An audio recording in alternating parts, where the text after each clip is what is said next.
10 students and a professor sit around a long table at one of the first buildings built on Ball State University's campus on the first day of the spring 2019 semester.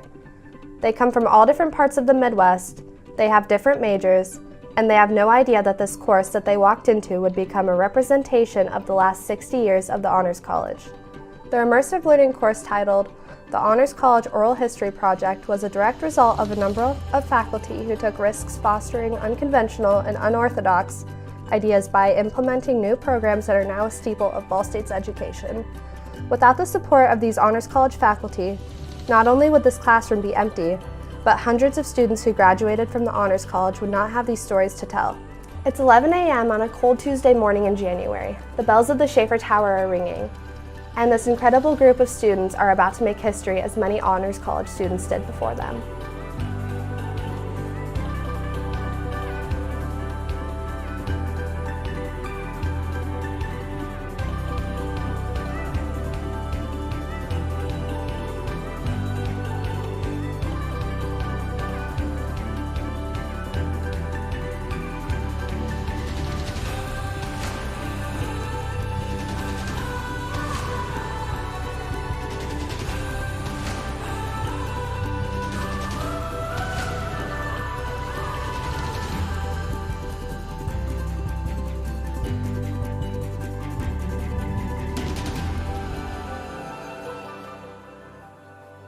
Which is what Ball State was when honors education came into being here.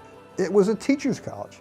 And so to offer these kinds of academic opportunities that Rich Burkhardt had experienced, that Vic Law had experienced, that I had experienced, were the kind of educational opportunities that you had in a small liberal arts college. It really had nothing to do with being called honors this or honors that.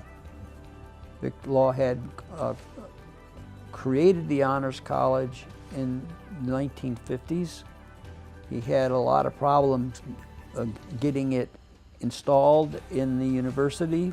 Because the Teachers College was totally uncooperative. Once it was decided to become a university, then Teachers College lost its influence. Vic and I talked often, yes. He's a classic example of the kind of person that honors loves.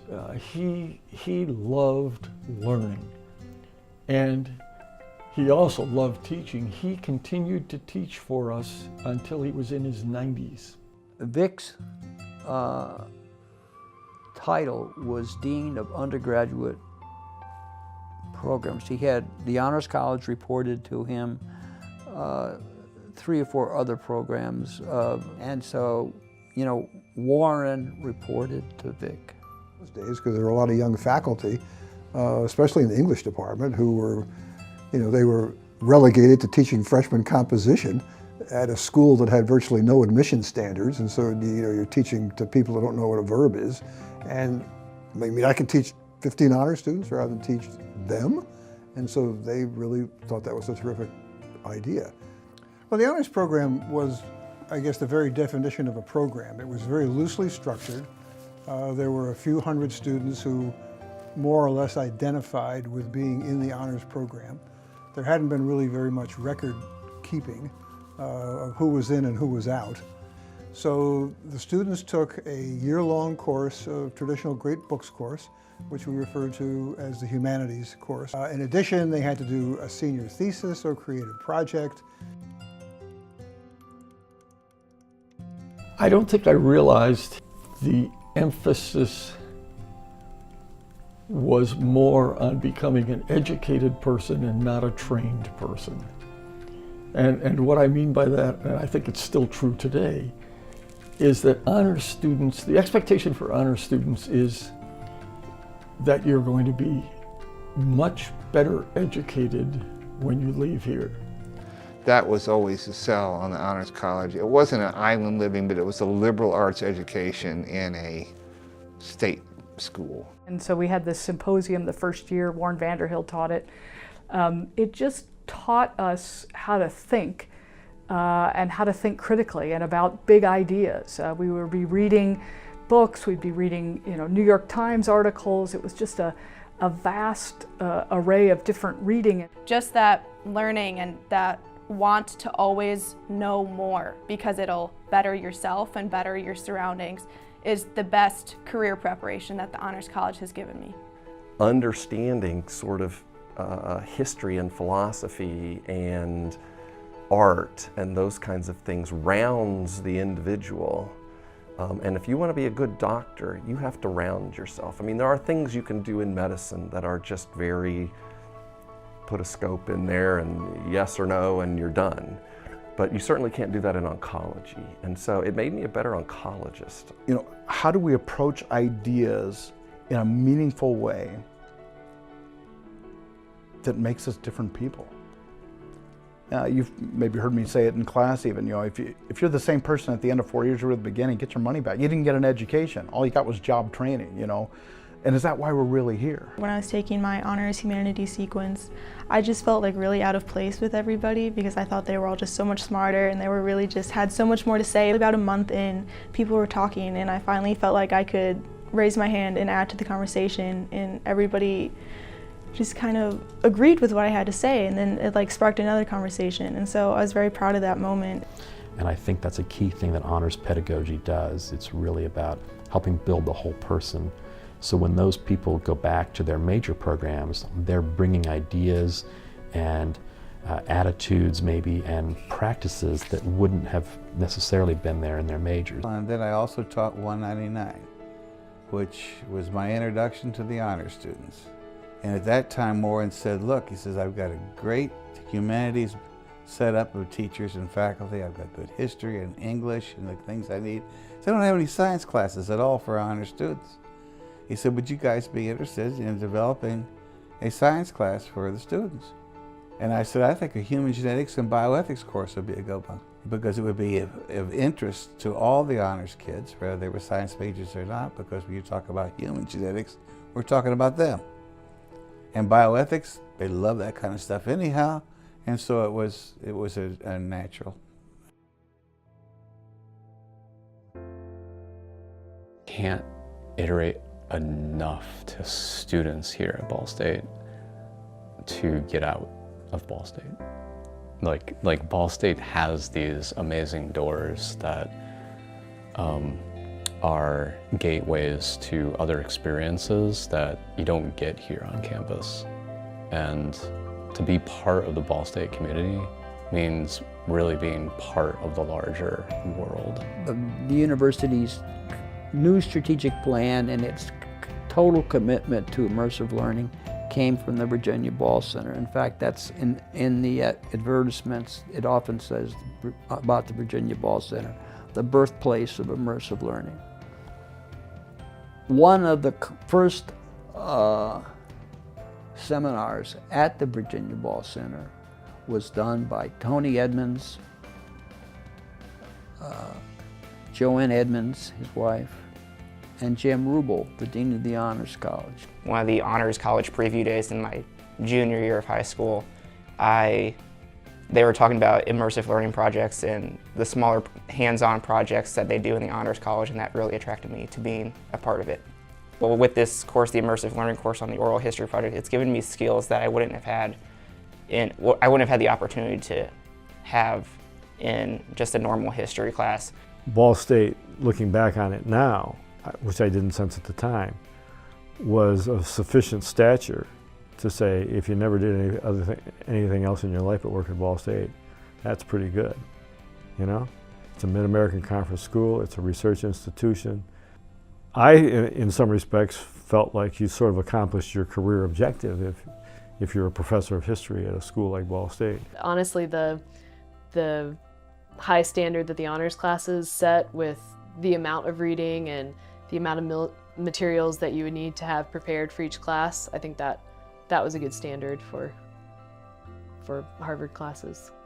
And honors has been so successful here that it's respected around the country.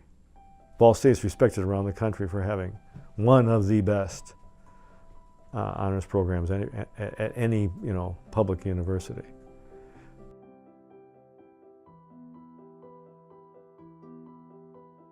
there was enough of a decline over about a 2-year period in the number of people who applied here, accepted in this top 20% of the freshman class based on high school GPA and verbal SAT, that we had to find some way to say, we got to get those numbers back up again. And so the Whitinger Scholars Program was designed to do a lot of things, but one of them certainly was to try to increase the number of distinction students, and it did do that. I just didn't think that of all the students who'd been asked to apply for the scholarship that I would be someone who would be likely to get it. But then after I talked with Warren Vanderhill for a while about Mark Twain, I remembered thinking, I would like to have conversations with people like this often. I wasn't at the time looking for how many valedictorians can I get. I think he wanted people who wanted to succeed. As part of the interview process, I remember he asked me what my favorite television show was. And I just didn't, I guess I said Charlie's Angels. And he told me, he goes, you were real and you were honest and you weren't pretentious. You were a person who he saw something in me and thought I was going to be able to achieve and be successful, and that the Whitinger Scholarship would help with that. I think the Honors College ought to be unconventional learning as much as possible, to challenge you and make you see the world different. So as a telecommunications major, my job is to tell stories and to tell them well. And so as I learn different stories in my honors classes and I interview people for the oral history project, I heard stories and they're able to impact the way that I tell the stories that I choose to tell. For example, talking with like Jason Powell, when we had that one, it's like when you're in honors, you have the freedom to do what you love every single semester. You have the opportunity to do whatever projects you want, whatever research you want. So I think that that's definitely is the Honors College allowing innovation to happen. It's because of the Honors College well, honestly, that I'm still here, to be honest with you. I mean, I don't know that I could have taught composition alone for 26 years without having, humanities to also teach. Those were just delightful classes. So like I said, I don't think it's too much to say that it means just about everything in terms of my career and my education. Ironically, as a practicing architect today, I do a lot of speaking and a lot of writing. And organizing thoughts and having the Honors College classes that really focus on that type of communication was extremely beneficial.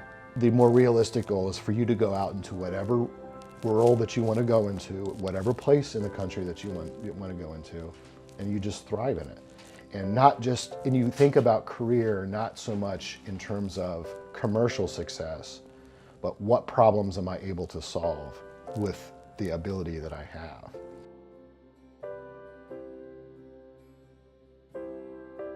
We were on the edge of campus in Carmichael Hall, and we very much felt that we were just that, on the edge of things, and moving to its present location centralized everything. It put the Honors College right in the heart of the university, where deservedly it should be. But the ultimate goal from day one of honors education was to have honors in the center of campus. And that never happened until they got the house and the remodeled sorority suites. And then we found ourselves in the Edmond, Virginia Ball Honors House. What a gift. What a gift. We've moved to the center of campus, both literally and figuratively. And that move was an important step to our recognition, to our involvement. We had a student tell one of our student workers who was doing an appointment with a prospective student. She said, the Honors College is family and the Honors House is their home. Even though it was renovated in 2009 and there were changes made, it was a house at the beginning in itself. It wasn't created to be a house for Honors College students in a university setting. It was created to be a house for a family. The Honors College just adopted that philosophy in the future. But there's something about this place that the students feel, at least I felt, let's put it that way, I just felt valued. And I think in higher education, it's harder and harder for students to feel like, they're really the center of what we're supposed to be about. humanities sequence is focused on people and developing and fostering those relationships with people. And I think the greatest thing that being part of the Honors College has taught me is it's the people that makes the community. And that's what I'm really proud to be a part of. It's that satisfying. And I don't teach anymore, but I still work orientation for the Honors College every summer because I just want to be around that stuff still. I still enjoy it. I still like being there and meeting the students and talking with the other faculty members, and it's just part of my life. I had that with Dr. Vanderhill. In that first week, the way he talked to us and the things he said suddenly made me feel not like a kid who just earlier that year was in high school, but I felt like a college scholar. I felt empowered. It's actually one of the important moments in my life. I try to carry that in my own teaching. Students do colloquium classes, and they kind of they enforce you through curriculum to get together, in very specific ways, so that you have a home. My hopes would encompass the desire that it continue to do what it's now doing well, that it look at the broad possibilities for innovation in honors education, analyze these, and adopt the ones that permit the Honors College to continue to be a leader in its work. Thing is that it's a different university from what I left. When I first came, bear in mind, no computers, nada. Everything paper, paper, paper. As a result, I cannot really make any intelligent comment about the current state of the university. The basic law of life is change or die. And so the university has indeed changed and therefore will not die. I mean, I'm just a kid that went through and graduated in 2020 at the end of the day, but I think overall it's all a connected legacy. Like, it's all together. All these people from the past 60 years have been a part of what has become the Honors College. And I think even if someone didn't get involved a lot or didn't do something like a project like we did, they're still a part of that history.